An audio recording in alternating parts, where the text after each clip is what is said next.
Oh my gosh. Hello, lady. You ready for tomorrow?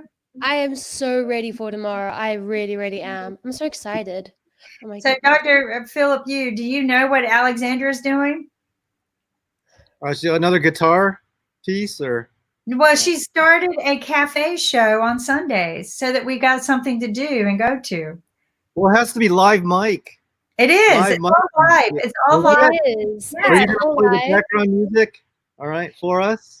No, it's all so what's going to happen is we go live at 3 p.m. Eastern Standard Time on Sundays. So it's pretty much that time where it's like after church, after lunchtime, where you'd be sitting at a cafe and you'd go watch live music. It's exactly that time. And for me great. in South Africa it's 9 p.m., which is like after church, after dinner, where you just be chilling. So I'm going to have some guests on, some friends who are musos, some business people. All depends on what topics we're going to be talking about. There's going to be live music. As musos, we're going to be chatting about how we wrote the song, and we'll be chatting about normal life stuff, but it's going to be just as if you're sitting at a cafe. I love it. Bring your tea and your coffee, and a piece of cake is always welcome. She likes cupcakes. It's terrible. Because we were talking about, how people, when you build your immunity. Hey, he has his bulletproof coffee. It's the milk tea, right? Yes, the milk tea. Yeah, bulletproof milk tea. So, but the thing is we were talking about how music can be healing, but just something happiness. But we felt like we're missing that socializing, going to the coffee shop, going and sitting around and just, I thought, what a great way, a musical cafe, right? He inspired me to pick up my guitar again. I haven't played in decades, and now I have more time at home. My fingers are going to hurt, but I'm going to start. Yeah. We should actually one week have you on as a guest with other musos, because we're going to have other musos on playing live and whatever. And I think we should have you on, and you should play us a song. I think it should be fun. What I'll do is I'll need you guys to do the guitar because I'm really rusty. I'll just sing and it'll be great. All right. Cool. We'll figure it out. We'll figure it out. but you can also just be there as the way cool doctor from LA. Oh no, I'll sing. I when I was a missionary in Central America, there was this bar that had a karaoke contest like every Saturday, and as I won, in Spanish. I was beating the locals, so I was kind of. They call me Dr. Felipe. I was famous in my little town there. Dr. Felipe. I love that. That is so cool. I was in Cancun on spring break, and on the catamaran sailboat, they had karaoke contests. I beat all of the Spanish speakers. I sang La Bamba. And I beat them. So yeah. So Dr. Felipe, can you sing one more time at IBM TV? Maybe not now. Let me. How about a request? What do you want to hear? And I'll try. Yeah. Whatever you want to share with the viewers. Oh, please stay with me, Diana. All right. I love it. Okay, we're still having you audition. That was your audition. You are coming onto the show. That's just it. Full stop. Great audition. If I was Simon Cowell, I would let you on. So, golden ticket or whatever. I'll do remember William Hung? He did the Ricky Martin. She bangs, she moves. Remember that? Yeah. No, I don't remember that one. Yeah. This is going to be fun. I can't wait. And Kid and I are doing a kids show Sunday morning. And we're having 4-year-old panels, 4 to 6-year-old talk panels like us. But that is so cute. Hear the little adults talk about COVID-19. No filters. That is so cute. Isn't that going to be cool though? Because they're all being made to stay home, right? They've been taken out of their preschools. So we're going to let them do their own panel talk of COVID-19. And so we get to eavesdrop. That'll be funny what they're going to say, Right? Yeah. They're probably brainwashed by the media. They know about isolation. They know about lockdown. They know about coronavirus. They know you have to stay at home. Some may know about conspiracy theories because on YouTube, that'll be funny. It's like, Bill Gates wants his vaccine agenda. That's what it's about. So he can make billions in vaccines, Yeah. I can't wait. there's two, and I hate the words "I can't wait." I always say I'm looking forward to, right? I'm looking forward to, but I just I'm getting all excited about what are these kids going to say. And then after that, we got Alexandra's Music Cafe. I'm like, this is Sunday's going to be my greatest high.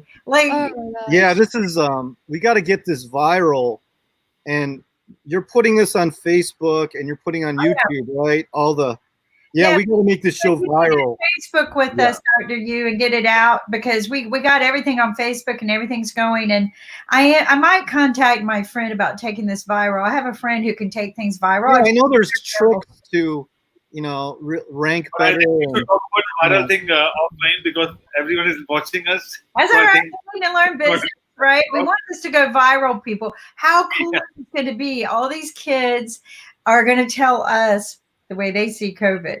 And I am just like, it's funny, God. Kids and COVID. People around the world, they're discussing their own language and talking about COVID and what they're feeling at this point of time. Yeah, what are they doing? We got children from different language, cultures, and everything. And so my daughter was talking to her friends a few weeks ago. She was laughing. Yeah, all we do is we wake up, we do like chat all day, like FaceTime, whatever.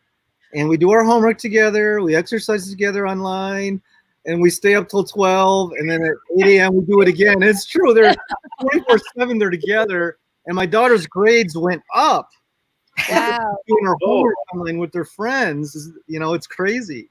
Yeah. It's interesting you say that. Back in 1993, I was part of an experiment called North Carolina Information Network Highway. We were the first fiber backbone to ever install. And we did it for video classes and medical. So we transferred the first MRI ever across that. I was there when we did that. The doctors were crying. It was beautiful. But the other purpose was education. So what we did was, for the experiment, was we took it into the summer school.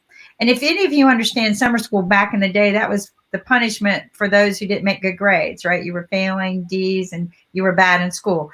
So now summer school is part of the curriculum, but back then it wasn't. So this is what happened. We took F and D students who didn't know how to dress up for school, and we were putting them on video class. So they would have to go to the classroom, but they were on video classes, and the teacher was in a different room, and she taught like 3 or 4 different classrooms around the city on video. But kid you not one kid got out of line. Nobody was throwing things around in the classroom. And these were middle school and high school. So not one kid got out of line, and the grades went up. Like they went from F and D's to A's and B's. Wow. You can't argue that data. That is not mixed up data. That is awesome. In school, we're turned do your own work. When you do a test, don't cheat. Yeah. But now the girls, her 2 best friends, they're collaborating with their homework and projects. There you go. And guess what? They should be able to take tests together and collaborate. It's not cheating, it's collaboration. Right. And you're teaching how to work together. It's more realistic for the world. It is. And people don't cheat. And that's what we learned when we did this experiment. The kids were not cheating. They were excited, and they were dressing up.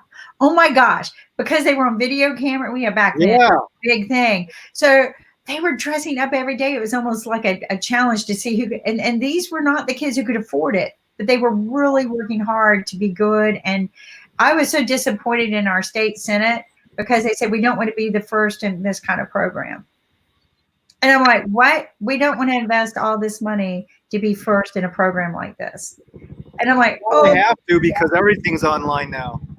Right. Well, now that's, fast forward that was 1993. See the helicopter? There's a helicopter. Well, he's practicing physical distance. Yeah. They're monitoring us. It's crazy. Yeah. Are they monitoring y'all? Probably. I see helicopters all the time. Yeah. So they're going, oh, Dr. U is out again. Get him back in. No. Are they chasing people down for leaving their homes? No, but it's also going on in India as well. There are a lot of drones roaming around all over India, and they are monitoring what people are doing and what are they doing. And also they're infecting through mic as well. So they have a microphone somewhere and then infecting, and clothing by the Yeah, people. they're And using this excuse so they could monitor everyone's movements and facial recognition technology. It's crazy. Yeah. It's what I think we're going to see a change in the use of technology. We talked about that, using drones and things like that, keeping people off the streets. I think we need to move, and this is something that Abhijit brings up that I love is that now that we've reset that button, when we re-enter, let's re-enter smart, right? Let's re-enter smart. Use the right mobile products, get the right transportation systems in place. Let's don't go back to the way we were. Let's do this smart. Let's use more solar power. Watching the oil and gas industry drop is not heartbreaking to me. I should be upset about it because they could become one of my biggest clients. They made a killing. They made a killing over there. They made their killing off. Every time we fill our gas tank, they made a killing. Yeah. Well, and the thing is that the way that they pay their people has always been kind of disappointing to me. So that it was all the money was going to the big people anyway, and the workers, their lives were at risk. If you've ever been on a rig, if you ever get the pleasure and the honor to go on a rig, go ask to go to a shift change meeting. Go to a shift change. Now you have to also understand these people. Their shifts are 2 weeks on, 2 weeks off. Okay, so they move from their homes and they go 2 weeks on. And the reason why these jobs occur is because it's a good way, if you're not highly educated, to get paid extremely well. But your life's at risk. Your life is just like the fishing boats, right? You're gone for a couple weeks to Alaska. A lot of people die, but they make a lot. Yeah. And the thing is to them, putting people's lives at risk is nothing. They'd rather write that $20 million check in insurance than they would putting in place protective solutions. And I'm saying this because it's the truth. They would come on the show and tell you it's the truth. And the reason why I know this is because I've sat in their meetings. But here's the reality of how they live. Okay, there are certain gases that happen on a rig, and they're told to go check them out. Now, if a person passes out, they'll send a 3-man team. If a person passes out, the rest run. That person's dead. They didn't pass out. That person's dead. Sucked into the fumes. Like send a canary in, right? No, they send a human in because it's inhumane to send a canary in. So the human team goes in. There's 3. Person falls down. They run. Well, what happened one time? The guy didn't fall down because he breathed gas. He fell down because something happened. He tripped and he knocked himself out. Nobody went to help him. Okay. So, but what I'm saying is generally when they pass out, that's it. They're dead. The first man into the gas zone. So I'm like, well, why aren't we taking gas masks and a meter? It's an expense. Yeah. Or better yet, why can't we send a drone up with a meter to say that the gas is bad here? And they look at you like, and I'm like, are we still cowboy days here or what? There's Mr. Sasha. Hello, how are you doing today? We got some news from Sasha, some things that we're going to do today to help keep the minds preoccupied and educate Kim on how to play chess. But Sasha, welcome. Thanks a lot. Okay, I have to go now. I gotta pick up. We're talking about gas, right? So yeah. I'm gonna cook some ribs, and I have this turkey fryer, and it runs on propane. So I got to pick up more propane to cook the ribs. Okay. What kind of? We could have a virtual barbecue. All right. What kind of oil do you use in your turkey fryer? No oil. It's an infrared system. It's like a toaster. You don't put a turkey in a toaster, and it's crisp on the outside, juicy on the inside. So yeah. Oh, you're gonna show us the food tomorrow? Oh, I'm gonna cook it today. So yeah. All right. Yum. Maybe when I'm cooking, if you're still in, I'll chime in and we could pretend to eat. All right. All right. Okay. Well, so what time tomorrow does the show start? 3 p.m. Eastern. Yeah. Okay, okay, I'll try to chime in after church then. Okay. We'll see. Perfect. I'll practice some songs. All right. 12 noon. 12 noon. Felipe is back. We'll book you in for a show. Felipe is back. All right. That's right. We're gonna have fun. We're gonna have a lot of fun, and we'll get to hear Dr. Yu sing maybe. So. All right. And so next week I'm going to try to get a couple more guests. Barb, the PhD stem cell researcher, and then Sam Merchant. He's the chairman of the World Stem Cell Summit. It's one of the premier stem cell organizations. He has an interesting background, so this is going to be real fun. I'm going to try to bring more guests on. It'll be fun. All right. That sounds great. All right. That Okay, sounds we'll see y'all. Thank you. Have a good weekend. Thank you. That's Vidania, Alexandra. That's with that. All right. all right. Wow. Wow. I spent some time actually to prepare the material for the chess lecture. I was impressed with a wealth of material which actually shows what a beautiful game it is. You know, it's not a question of making just moves and one guy won, another one lost. See, there are a lot of games which are being played out of million games what people are playing online and internet. About 99.9999999% is total garbage. It's just garbage and garbage and garbage and more garbage. It's really nothing. I mean, you should throw away all this game, prosecute people who play these games. It's just awful. But when you are looking into really the golden games of great chess predecessor, which Kasparov wrote fantastic books, 5 books about his great predecessors.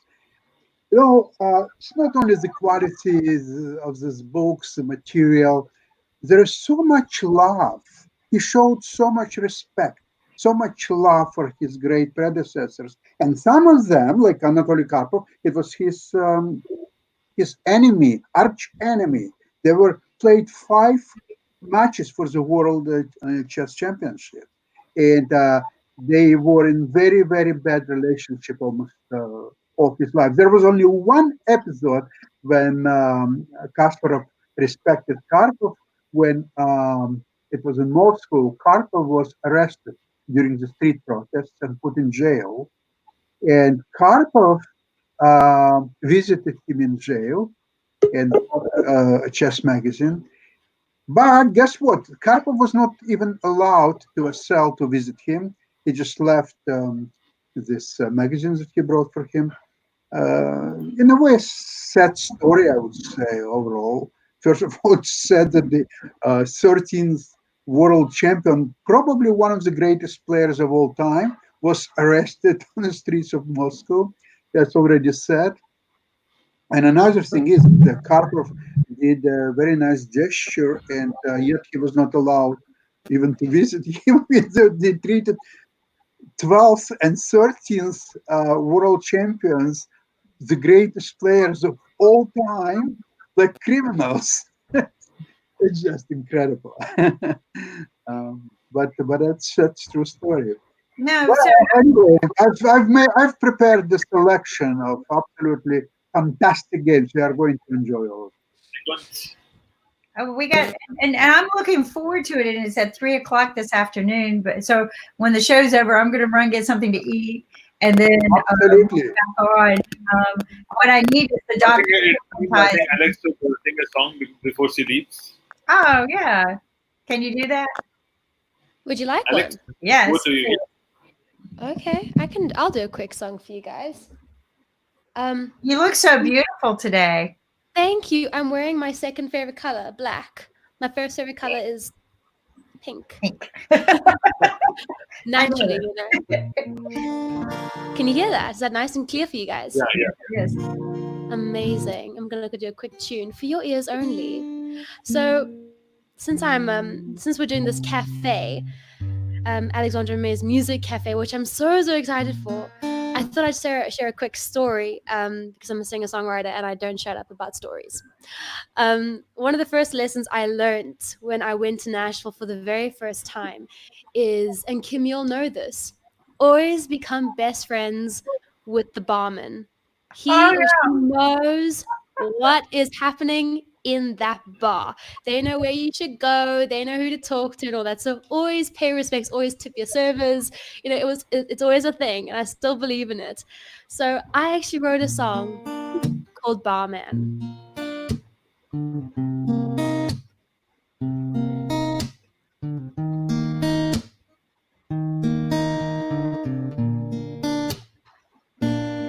I can see you over there sitting by yourself in that same old bar stool. Got a cold one in your hand, a slim chance you'll be making it home soon.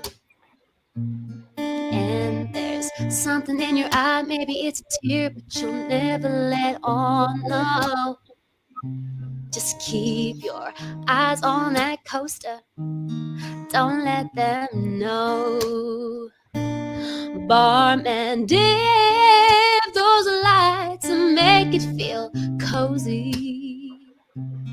Make it feel homely, 'cause we're here for the night. Barman, pour us another, make it a double. No, make it a triple, 'cause we're here for the night.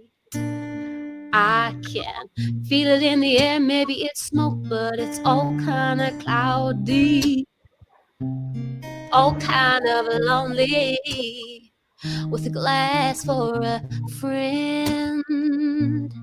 And the tip jar don't have much tips when it comes to your heart. No, yeah. Just don't ever let go of that perfect round glass. Barman, dim those lights and make it feel cozy.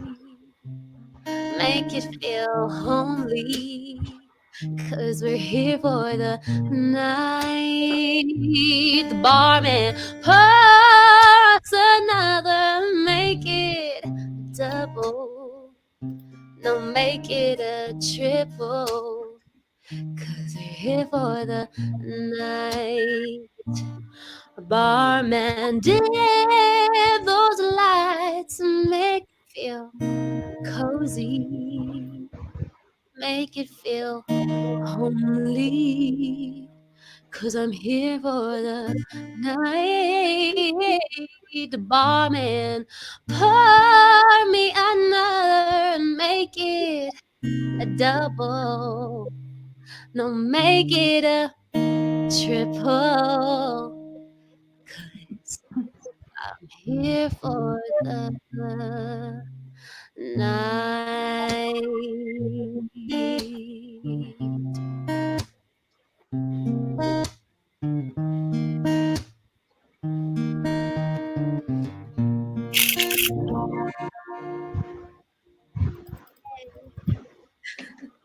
That song's called Barman.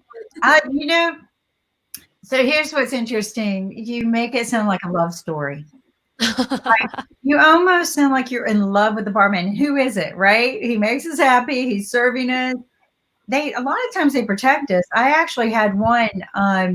My sister and I were out on our birthday weekend, and when I got up, every time I got up, he would take the coaster, a spare coaster, and put it on my glass. Every single time. So finally I come back and I go, "Are there bugs getting in my drink?" He goes, "No, ma'am." He goes, "You're a woman. You're kind of new around our area and our bar, and I just don't want somebody putting something in your drink." Yeah, but that's exactly it. That they do really look out for you. I mean, we know about Bobby's Idol Hour in Nashville. Oh yeah, yeah. And how they were just. I know Josh really well. He used to work there, and he's now a great friend of mine. And he was one of those guys. But the very first time I went to Bobby's, and I've told the story so often, but here's another angle to it. My mom and I were sitting at the bar when I met Jim Martin, and you actually. We were sitting at the bar drinking Diet Cokes. And there was a gentleman in the corner who had sort of been sitting, I think he was near you or in the back against the window. He was just there. I remember him being there. And I remember playing and singing and singing to him as well, part of the audience. And once I had gotten off stage back with my mom drinking the Coke, he had then left. And within 10 minutes, there was a phone call at the bar, like they called the bar, and the bar lady answered it, and she said hi in her Nashville accent. Hi, this is Bobby, and this guy was talking to her, and she sort of looked at me, and she went, "No, she's not here. No, she's not here. Sorry." And then she put the phone down, and she said, "Listen, be careful. There are guys like this around who will take advantage of young ladies. He was pretending to be some sort of producer." She says she knows him. He's a local. She knows that he's not what he was saying he is. So just beware. And she was the one that was looking out for me. So I all the time, it's the barman, the bar lady, the barstress. I don't know what they want to be called, but Barmaid. people, barmaid. There we go. So yeah, I agree with you. You got to make your friends in the right place. I travel a lot. In every hotel, and you never know when you get to a new area if it's a safe area or not. So the first place I go to is the doorman.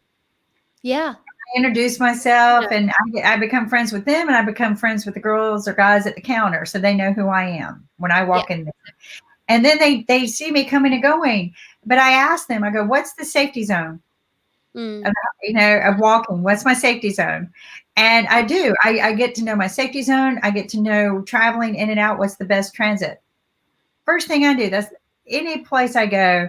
I get those ironed out real quick. And when you make them as your friend, when they see you leave, sometimes they'll ask you, "When you planning on coming back, ma'am?" Yeah. And you tell them, and they look for you. So those are things. Your bartenders can be your best friends. They're the ones that they want you to come back. They want you to come back and buy more drinks and be happy. And they don't want you to die. They want you to come back and be miserable and cry. No, I'm just kidding. So they can make you happy. But the thing is that I love all your songs. We met that day. That was the day we met. And I'm going to tell you a secret, Alexandra. I had just met all the people in Bobby's that day too. Really? Yeah, you would have thought we knew each other for years, right? Yeah. Like I just met them, and before you came in, or right after. But anyway, one of them, somebody asked me to go be a witness in a wedding. This is the second time that's ever happened to me in my life, a stranger. So I go next door and do an Elvis wedding. Elvis is next door, isn't it? Yeah, it's Elvis. Or another place next to it where you can get divorced. Two doors down, you can get divorced. But right there was Elvis marrying people. So he came in a goddess. So I went over and was the witness. And then I came back and started hanging out with Jim and them, and because I met them before.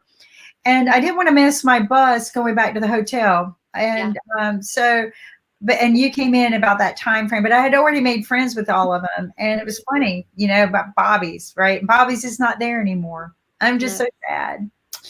They had a big party for him, though. They were there for what, 50, 60, 70 years? Yeah, they were the oldest bar on Music Row, and the only bar actually on Music Row.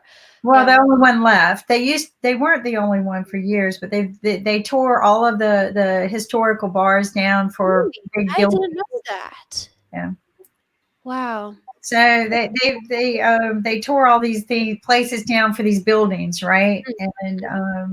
And they made some new laws in Nashville. You might not be aware of them, but they made some new music laws in Nashville in the past 2 years that people can no longer do recordings at their homes. They have to go into buildings and do the recordings. Really? That's very interesting. Mm-hmm. So Alex, I would like to introduce Nikunj. Sorry to keep you out. I was just listening. It was good to actually know how you guys met. And we got lovely Sasha. Alex is a performer and a singer based out of South Africa, and she has a beautiful strong voice, and I think she's one of the best we have right now.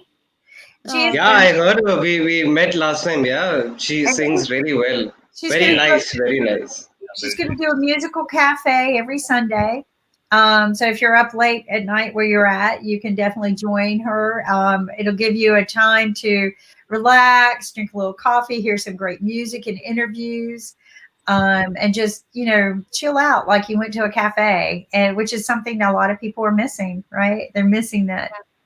And Alex, we are also doing a play reading tomorrow at 10:30. For a play reading. We'll share the details. And the play name is Little Love. Oh. And it's by Nick. Yeah. Really? Yeah. What do you have to say about this? Yeah, Nick. Wow. All of this is happening. All of this great creativeness is. Yeah. I can't wait. No, this is going to be fun. We're making our Saturdays and Sundays more, educational, but entertaining, relaxing. Things that just make you go, wow, I feel better, right? Detox a little bit. Music, play skits, lecture from Sasha on how to better do your chess game. Just building that community again, right? But it's like Dr. Art was talking about, right? It's not. We shouldn't call it social distancing. He said we should socialize. We should socialize. We should do this, but we should call it physical distancing. But we should continue socializing. And he hit the nail on the head.